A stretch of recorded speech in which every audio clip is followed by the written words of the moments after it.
Talim kita hari ini melanjutkan perkara prinsip seorang muslim atau identifikasi, mengidentitaskan umat Islam pada ajarannya. Ini terkait siasah atau politik, ya. Umaro, jabatan, kaitannya ke sana, ya. Sangat penting karena yang di atas sebagai pemimpin kita juga terkait dengan kepemimpinan kita di bawah, otomatis, ya. Gimana cara Islam untuk mengatasinya atau merealisasikannya secara benar. At-ta'arufa ala muslimina fita alimihim. Bab 2 insya Allah tamat. Untuk lebih kuatnya sebaiknya kita pahami di bab 1, ya. Kita ini pemimpin khalifah. Khalifah turun kata-kata khilafah menyangkut perkara kesatuan negara, ya. Jadi yang khilafah dengan khalifah ada perbedaan makna yang mesti kita pahami, ya. Di sini untuk ikhwan akademis supaya jangan gagal paham, dong jelaskan dulu. Yang penting yang mesti kita tarik hikmahnya dari kaji sekarang adalah identitas kita muslim itu gimana? Bukan radikal, ya. Rahmatan lil alamin. Konsepnya kan kemarin dikaji wasatiyah, adil. Tidak berpihak, hargai mereka yang non muslim. Betul kan? Itu akidah yang paling benar. Langsung aja sebelum kita talim. Assalamualaikum warahmatullahi wabarakatuh. Waalaikumsalam warahmatullahi wabarakatuh. Seperti biasa sebelum kita talim kita sama-sama zikir, diawali dengan syahadat, sholawat, istighfar kepada Allah, diikuti sama-sama hadirin, lurus niat, ridha Allah.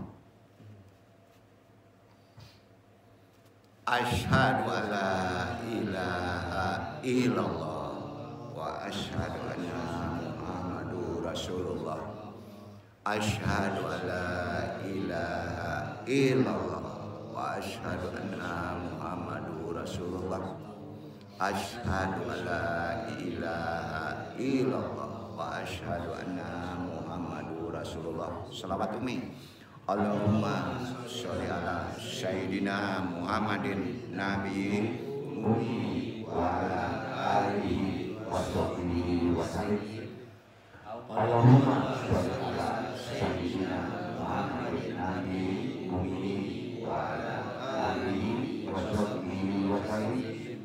Allahumma sholli ala sayyidina Muhammadin nabiyyi ummi wa ala alihi wa sahbihi wa sallim. Astagfirullahaladzim. Astagfirullahaladzim. Ilahi anaka maksudi waridhaka matlubi atini mahabbataka wa ma'rifataka. Dikirkan la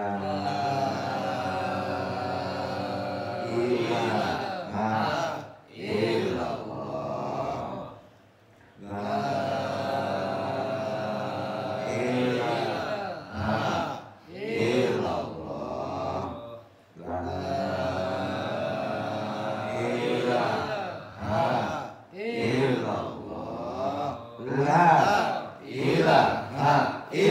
illallah, la ilaha illallah, la ilaha illallah, la